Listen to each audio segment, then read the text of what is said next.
Ladies and gentlemen, the Granite Furniture Company, with stores in Sugar House, Murray, and Provo, presents... The Hall of Fantasy. Welcome to the Hall of Fantasy. Welcome to the series of radio dramas dedicated to the supernatural, the unusual, and the unknown. Come with me, my friends. We shall ascend to the world of the unknown and forbidden, down to the depths where the veil of time is lifted and the supernatural reigns as king. Come with me and listen to the tale of The Judge's House. The Granite Furniture Company brings you the Hall of Fantasy. Listen now to original tales of the imagination and some of the classics of the supernatural as we take you down the corridors of the Hall of Fantasy to the mysterious realms of the unknown. These are stories of eerie and fantastic thrills brought to you by your friends at the Granite Furniture Stores.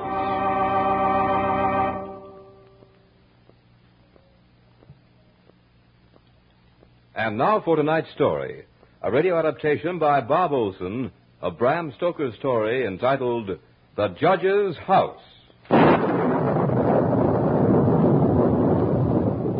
Justice. Peace. How can we be certain of either when hatred burns unchecked, even beyond the grave? I am Malcolm Lane. This is my story. I want to tell it to you while there is still time. I watched them carry the parcels into the judge's house. Mrs. Whittam, whom I had engaged as my housekeeper for the next 3 months, was directing the activity. She was an amusing little character. I had to promise that she wouldn't have to stay in the house after it began to get dark. The upholsterer's man was coming up the pathway with a cart and a new bed. Mrs. Whittam had insisted on this one new piece of furniture because, as she put it... A bed that just hasn't been aired for 50 years is not fit for young bodies to lie on. And she was right, of course. But my head was too full of plans for study to worry about such details as my living quarters. As for the tales about the harsh old judge whose house this had once been, I had only a mild enthusiasm. He must have been quite a character, though, to make an entire village fear him and his house, even 50 years after his death. Mrs. Whittam was positive there was something about the old place, though she nor anyone else quite knew what it was. The consensus of opinion, however, was that they would not take all the money in Drinwater's bank to spend an hour here alone. But Mrs. Whittam startled me with a very rational statement. The place is full of rats. And rats is bogies, just the same as bogies is rats. That explanation suited me very well, for as I said once before, my head was full of plans to study. Examinations were coming up soon, and I had paid 3 months' rent in this old house so that I would be assured of peace and quiet while I prepared for them. The only mysteries I'm interested in, Mrs. Whittam, are those of harmonical progression and elliptical functions. They're mystery enough for me. Not that you won't find company here, Mr. Lane. I've already cleaned all of 50 years of dust from everything. Oh, but that waistcoat in this room must be hundreds of years old. And you'll find creaky doors aplenty, and loose flats all over, ready to flap in the wind, and bureau drawers that stick and then fall down in the middle of the night. And don't forget the rats. No, Mr. Lane, don't forget the rats. The workmen were all gone, and but for the busy little figure of the housekeeper, I was alone. It was for this that I had taken the tiresome ride to Benchurch, a remote little town that had all the attractions of a desert. It was drawing close to evening as Mrs. Whittam was unpacking the last hamper, and I could see that she was beginning to cast worried glances about as the shadows began to creep into the corners of this huge dining room I'd chosen for my living quarters. Oh, you may go now, Mrs. Whittam. It's getting dark in here, and I'm sure you're anxious to get home. You've done well with this old room. I shall reward you with complete possession of this house for the last 2 months of my tenancy.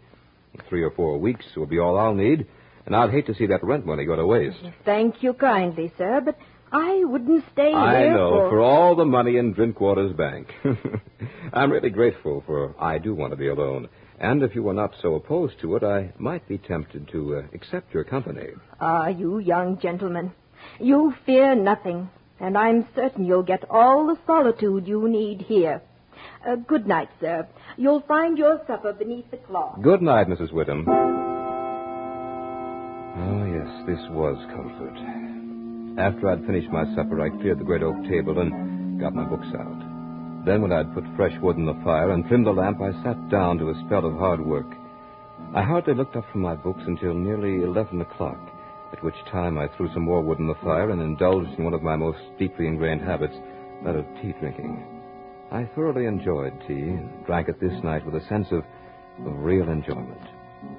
Soon the new wood I had thrown on the fire began to crackle, and the new flame threw quaint shadows about the great old room. And as I sat there sipping my tea, I reveled in a complete sense of isolation. Then, for the first time, I noticed the noise of the rats. Strange, I hadn't heard them before. Maybe they're just getting used to me. But they're bold enough now. How busy they were. What strange noises they made. Up and down the old wainscot they went, and over the ceiling and over the floor, racing and gnawing and scratching. There were so many of them that I'd have sworn that if they set their strength to it, they could have carried the house away. I had a smile when I recalled the words of Mrs. Whittam. Rats is bogies, and bogies is rats. The stimulation of the tea gave me a sense of security, and I grabbed the lamp to take a good look around the room. Strange why such a beautiful old place should have been so neglected for all this time. The carving in the oak panels of the wainscot was fine indeed, and that around the doors and windows was of rare merit. I saw some old pictures on the wall next to the fireplace, but they were coated so thick with dust that I couldn't distinguish any of their details, even though I did hold the lamp high above my head. Now and then I would get a quick start as the light fell upon the old walls and disclosed the glittering eyes of a rat as he would stick his face out of a hole or a crack. In an instant, it would disappear with a squeak and a scamper. Another object that struck me as odd was the rope of a great alarm bell that hung in the corner of the room on the right-hand side of the fireplace. After my inspection tour, I sat in a high-backed chair that was near the fireplace and sipped from another cup of tea. For a while, I thought the noise of the rats would drive me to distraction, but that eased off and I became accustomed to it. The same as a person gets used to the roar of water when he camps beside a stream. Soon I was so engrossed in a mathematical problem that I had forgotten everything else in the world. But since the solution to the problem came stubbornly, I looked up and was surprised to see that the fire had fallen to a dull red glow. There was a sudden quiet, the strange hush that comes in the hour before dawn. I became aware for the first time that the noise of the rats had ceased. When it had happened, I couldn't remember. But something instinctive told me that it had been in the last few moments, and that it had been sudden. I looked up, and what I saw was a most amazing thing. For there on the high-backed chair sat an enormous rat, staring at me through deadly, malignant eyes. I tried to frighten it away, but it didn't stir. I made a motion as if to throw something at it. But it only bared its teeth angrily, and its cruel eyes shone all the more bright. I'd grabbed the poker from the hearth and was going to kill the creature.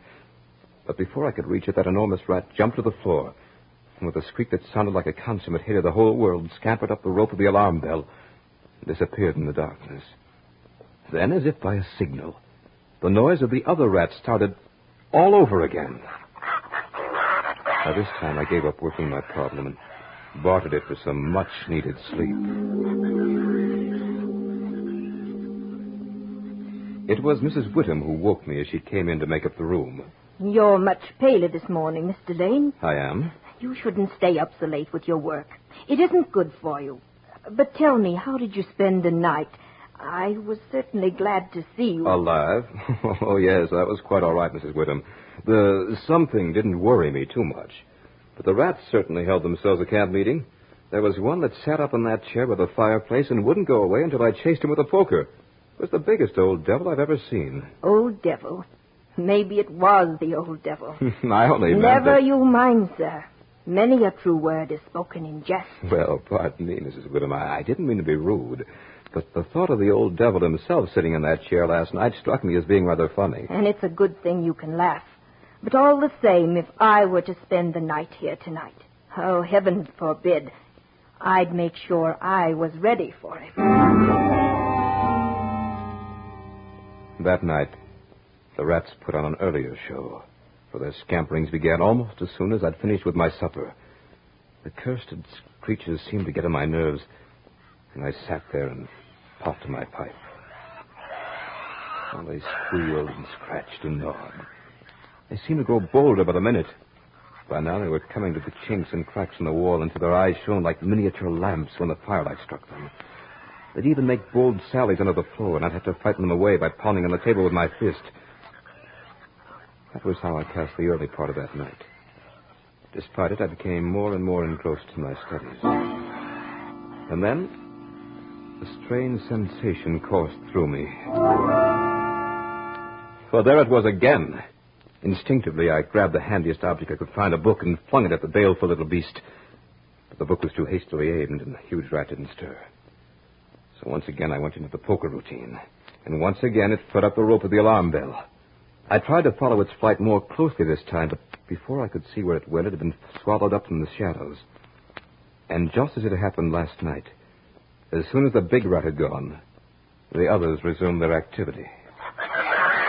I looked at my watch and found that it was very close to midnight. I had built up the fire and brewed myself a pot of tea. I tried to get back to my work, but I suddenly became curious to know whether it had disappeared too. For I was certain that tomorrow I would most likely get myself a rat trap.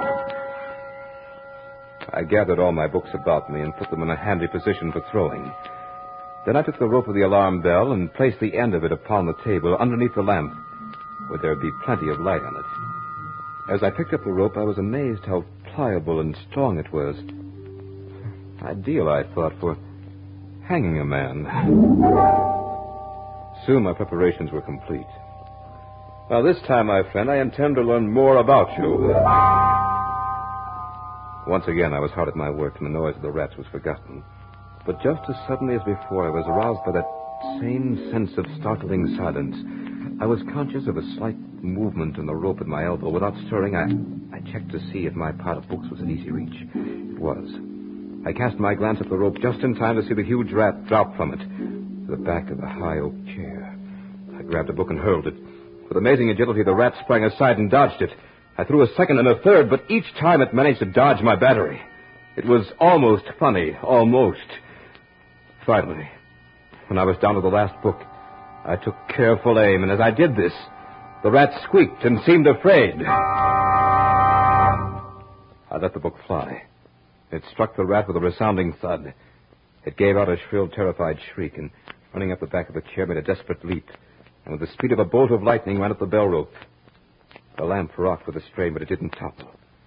Then I saw the rat leap to a molding and disappear through the hole in one of the big pictures that hung on the wall. I made a mental note of the exact spot. Third picture from the fireplace, huh? I'll remember that and have Mrs. Whittem scrub it clean the first thing tomorrow morning. I began to pick up the books I had thrown at the rat. As I did so, I took a good look at their titles. Conic sections. Mr. Rat doesn't seem to mind that.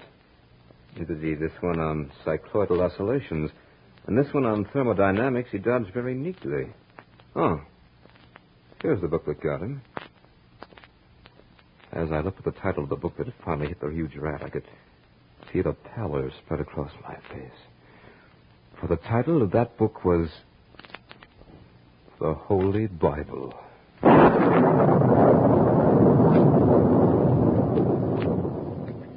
You are listening to The Judge's House by Bram Stoker in tonight's journey down the corridors of the Hall of Fantasy, brought to you by your friends at the Granite Furniture Company with stores in Sugar House, Murray, and Provo.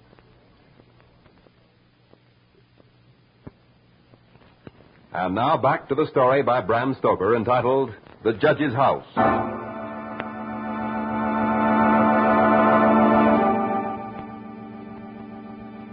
Mr. Lane, this is Dr. Thornhill. Dr. Thornhill, are you ill, Mrs. Whittem? Your pardon, Mr. Lane, but Mrs. Whittem wanted me to come up here and have a talk with you. A talk? Well, in that case, let me prepare some tea for you. Oh, please don't.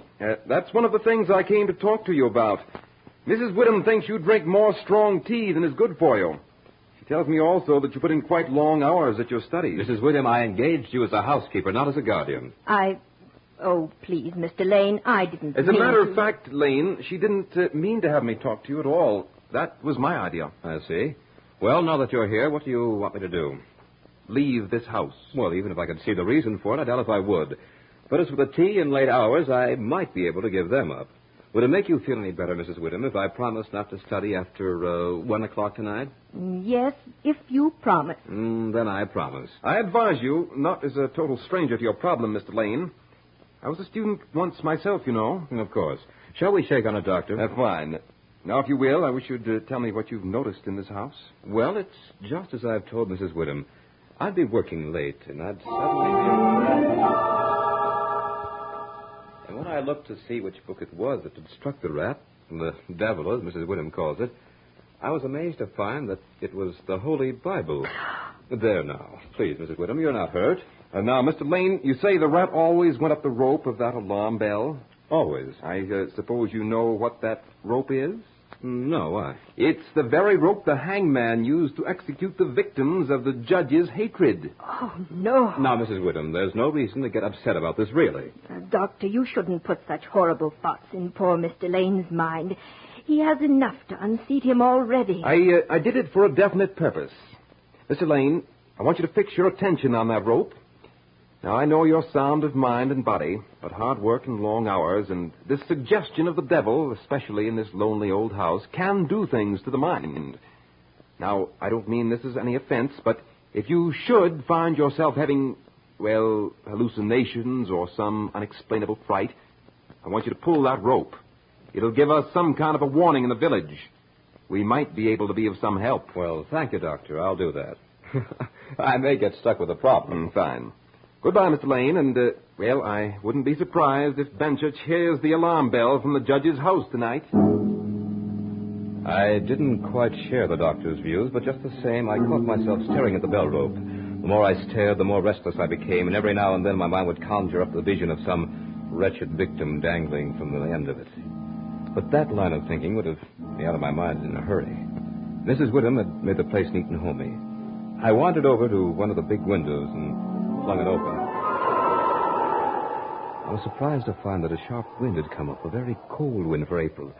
It was more than a sharp wind, really, for it was carrying a storm. Little drops of rain began to pelt me in the face until soon it became a thing of fury. I bolted the shutters and built up the fire with some fresh wood. I was uncomfortable and was only vaguely conscious of the reason. Suddenly I knew. The rats were quiet tonight. It gave me a slight case of the jitters, and I instinctively took a hasty glance at the bell rope. The rope was quite still. I wanted a hot cup of tea, but remembering my promise to Mrs. Whittam, I desisted. Instead, I sat at the great oak table and opened my books. Soon I had started a problem, and the noise of the rats began. For the first time since I had taken up residence in the judge's house, I was glad to hear those rats. I had worked for an hour or so and suddenly became conscious of the furious storm outside. I was thankful that I didn't have to be out of it. The faint movement of the bell rope compelled me to walk over to it and take it in my hand. I saw nothing. It had only been the wind, and the rope was rising and falling gently with each new gust of air, which caused the bell to sway back and forth a little. That rope had a deadly fascination to it. I wondered why the judge wanted such a grisly memento in his house. The thought of it sent a chill through me. Or was it a thought? Didn't I sense a tremor along that rope? I couldn't be sure, but at that moment I remembered the picture. I walked over to the table, picked up the lamp, and approached the spot where I'd seen the picture the night before. I counted out the pictures until I came to the third one from the fireplace. Even before I raised the lamp, I could see that Mrs. Whittam had washed it clean as I had told her to do. Then what I saw gave me such a start that I nearly dropped the lamp. My knees almost gave way beneath me, and I was conscious of huge beads of perspiration that were forming on my forehead. Just looking at it made me tremble like an aspen leaf. The picture seemed fairly to leap out at me. For there, dressed in his scarlet and ermine robes, was the judge, with his merciless, evil face, his sensual mouth, and a nose that was shaped like the beak of a bird of prey. His face had a cadaverous culling. It was a ghastly picture. But it was the eyes that really made me go cold. For those eyes were... And heaven help me if I'm going mad. Those eyes were the exact duplicate of the evil eyes of the great rat.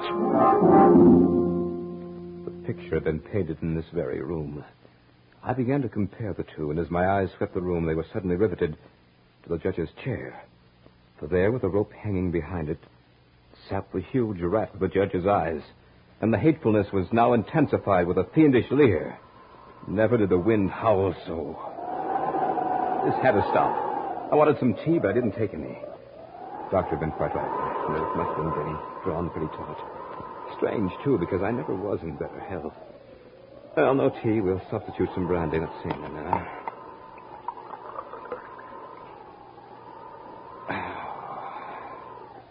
I had a stiff glass of the brandy and went back to work. The rats were at it again, and I was glad to hear them, for they had become a sort of symbol of normalcy. The storm raised such a fury that I was unaware of anything else. But once, during a sharp, silent lull, I heard another sound, a faint, squeaking noise. I listened for it again and soon detected it. It was coming from the corner of the room where the bell rope hung. At first, I thought it was just the motion of the rope in the storm, but I looked up and saw something in the dim light that made me all the more positive that I was going mad. For there was the great rat, clinging to the rope and gnawing at it. I could see the lighter coloring where the bare strands were exposed. Just then, the rat finished the job, and the rope fell to the floor with a thud. For a moment, the huge rat just hung there like a tassel. It was then that I realized what had happened. My only contact with the village was now gone. I don't know why, but I rushed to the lamp on the table, snatched off the shade, and ran over to the picture of the judge. A chill of horror went through me. But I think I must have expected what I saw. It seemed more like a confirmation than a shock. For there in the center of the picture was a great patch of brown canvas, as clean and as fresh as the day it had been drawn over the frame. And where the portrait of the judge himself had been, there was nothing. I heard a sound behind me. When I turned around, I really got the palsy.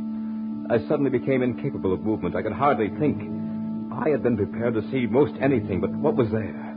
For there in the judge's high-backed chair, with his black cap in his hand, his ermine robes fixed about him with a smile of triumph twisting his cruel mouth, was the judge himself. As the clock struck the hour, it seemed to beat the blood right out of my heart. At the 12th stroke, the judge placed the black cap on his head and walked deliberately over to the place where the piece of bell rope lay in a heap on the floor. He picked it up and drew it through his hands as one would a valuable fur pelt. Then he began to knot one end, fashioning it into a noose. He tightened it and tested it with his foot. All this time, he never took his horribly cruel eyes from my face. I began to feel trapped. For some reason, I could barely move. I could only watch as he started to move along the table toward me. And then, with a quick movement, he threw the noose at me, as if to ensnare me in it. It missed. He raised it again, never once taking those hateful eyes from my face. Once more, the noose came flying toward me. Once more, with some last ounce of strength, I dodged it. The room seemed flooded with light. The lamp had suddenly flared up high. I looked about the room and was astonished to see the shiny little eyes of the rats as they peered out the cracks and chinks in the wall. I looked up at the bell rope, my lost and last hope of warning the village. It was covered with the little fellows. Funny thing, but those rats were the only thing that gave me even the slightest sense of comfort. For as the rats clambered along the bell rope, the bell itself began to sway, and I heard a tiny sound, yes, very tiny, as the clapper touched the bell itself. It was only a whisper of a sound, but it would grow louder in time. Or would it? At this sound, the judge looked up, and a scowl of terrible anger came to his face. His eyes were like red-hot coals, and he stamped his foot so that the house seemed to shake. The rats kept running up and down the rope as if they were conscious that it was a race against time. Now the judge was approaching me with a noose in his hand. As he came closer, there seemed to be something paralyzing in his presence, and I stood as rigid as a corpse. Suddenly, I felt the judge's icy fingers against the skin of my throat. He was adjusting the rope about my neck. Then he picked me up and stood me on the high oak chair and put his hand on the swaying end of the bell rope. As he raised his hand, I was conscious of my little rat friends fleeing through the hole in the ceiling. They were my last hope. I stood there in the chair and couldn't move a muscle. Now that my last hope seemed gone, I wanted the judge to hurry and get it over with. Soon he'd tied the end of the rope just about my neck, the dangling end of the bell rope. Then he jumped down to the floor and looked at me with those eyes that hated me so. The smile of diabolical triumph seemed to wreathe him in horror. I began to wonder about hangings. I wondered how long it would take, and whether the doctor in the village could possibly reach me in time. For I knew that I would soon be sounding the alarm bell. I even wondered what kind of a shadow I'd cast on the wall as I dangled from the end of the rope in this grotesque candlelight. But I didn't wonder for long, because suddenly the judge grabbed the chair on which I was standing with a sudden movement, jerked it out from under me.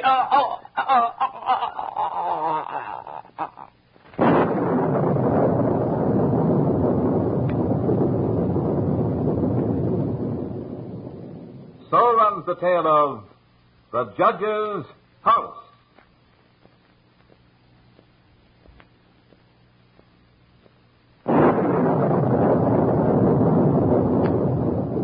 Remember to join us next week at the same time for another journey down the corridors of the Hall of Fantasy.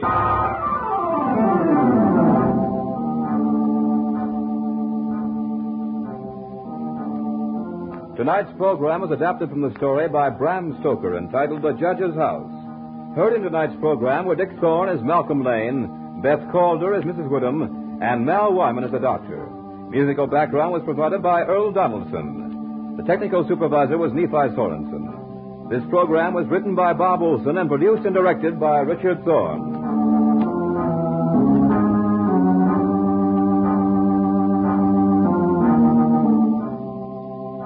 Remember, be with us again next Sunday night on call at 8:30 p.m. when the Granite Furniture Stores in Sugar House, Murray, and Provo will take you on another journey down the corridors of the Hall of Fantasy.